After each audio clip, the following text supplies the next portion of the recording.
Lately, God has just been opening me up more and more to talk to the people, and especially, the people that follow me. And God has been, bringing back memories of, the beginning of when me and God became closer. What made our relationship just that much more special and intimate. And I'm going to do a testimony on when me and God started getting closer, or when I started coming closer towards God. I remember, dealing with a disappointment, and I was like around 22 or 23. And in that point in my life, I never knew that when you hang out with people or people that you was cool with, I never knew people could switch up on you. So if people tell you they love you, they for you, I never knew that they could change, because I've never been the type of person that switch up on nobody that I've been with. So in this moment of my life, this was like a shock to me. Because like, I'm being real, I never knew people could switch up, because anybody I'm cool with, anybody I'm rocking with, I've never switched up on them. Only way that we departed is if they done something to me that we just could not come back from. Or they just walked away because they think they didn't need me no more. But however, so, I'm in this agony right now.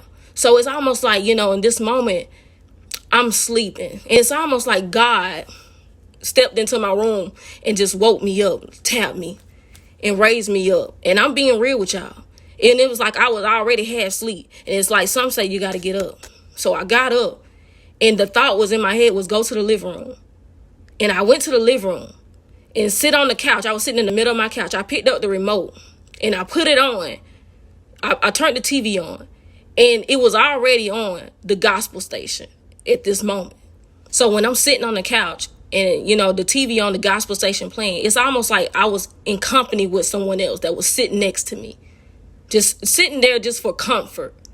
So I'm just sitting there like this, just looking. And that's when God introduced me to a man named Max Lucado, if you look him up.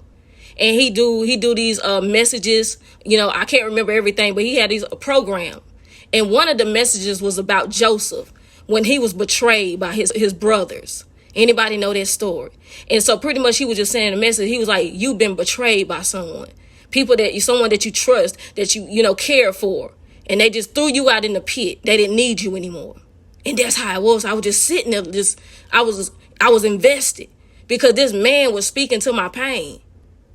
You know what I'm saying? So I'm just sitting there listening to everything he said. He said, but God will vindicate you. God will heal you. God will deal with those who came against you. So around this time, like I said, I had just got baptized at 21. So I think this situation happened when I was 23. So I already know God is real and everything, but I never experienced God on that level where he stepped down and come and comfort me like that. Like I tell you, it was almost like heaven set an alarm clock for me and say, go down there and wake Diamond up. Like an angel was sent. Go down there, and get her to the living room and watch this program. I got a message for her. Tell her that I hear her. It was so personal. And that's when I knew how, God was so real. Just experiencing his power for myself. I heard about it, but I never experienced it. So that's why, at 23 years old, I was invested at this point, because God cared about my pain, man. He heard my cry. You see what I'm saying? And then that's when he led me to that Bible verse in Micah, chapter 7, misery turned to hope. I think that's what it is. So, that's what brought me closer to God. So, in this point in my life, I never really listened to the gospel station. Like, nobody played the gospel station in my house at this time. So for it to be already on the TV, and, this program, it was like I had to be on time for this message. Like, I was woke up right before this program was getting ready to come on. So pretty much when I turned the TV on, that program was starting to come on, and called everything. I think it was like a 30-minute episode. So just in that moment, God doing it for me. And then, also, going through healing years later, of course, these people come back around. It's like, man, I was wrong for what I did. I really had to pay for what I did. You know what I'm saying? They was betrayed in a worse way. And even when they told me about what happened to them, and they said, I thought about you, you know what I'm saying, when I was going through what I was going through, even in that moment, I still there was no joy there, because I didn't want that to happen to them. Because when you genuinely care about people, you don't want to see them hurt regardless. So by the time me, this individual, came back around, God had, I'm older by then. God had already been working on me. And I heard that TD Jakes had a message that I had to listen to twice. God kept replaying this message like 2 or 3 times. And it was like, what do you do when you have the upper hand? Come on now.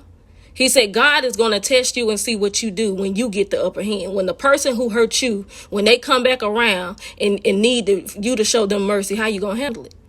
And in that moment, it didn't dawn on me until afterward. But even then, when they come back around, I didn't feel like, oh, that's what you get. I felt bad about what happened to her. And, I was like, I forgive you for what you done to me. Because there is nothing in me that want to see you hurt. Because my heart is genuine like that. I don't want you to hurt like that. What I just pray now is that God deal with people the way that he see fit. That's my only prayer. If somebody do something against me, I go pray about it and say, Lord, you do what you see fit.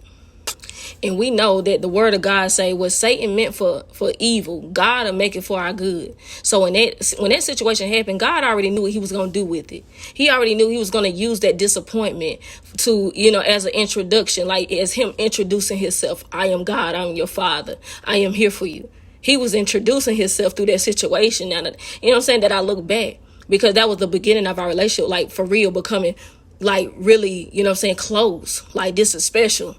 Like if God care that much about me, that he made sure I get a message. He made sure them angels came and said, hey, I want you to get this message to her. Tell her I'm thinking about it. Tell her we getting ready to start our new relationship. This is the beginning of us. And it was the beginning of me and God for real. So I just want to share that, don't try to rebuke everything that happened in your life. Because a lot of things that we try to rebuke are the things that's really bringing things together in our life.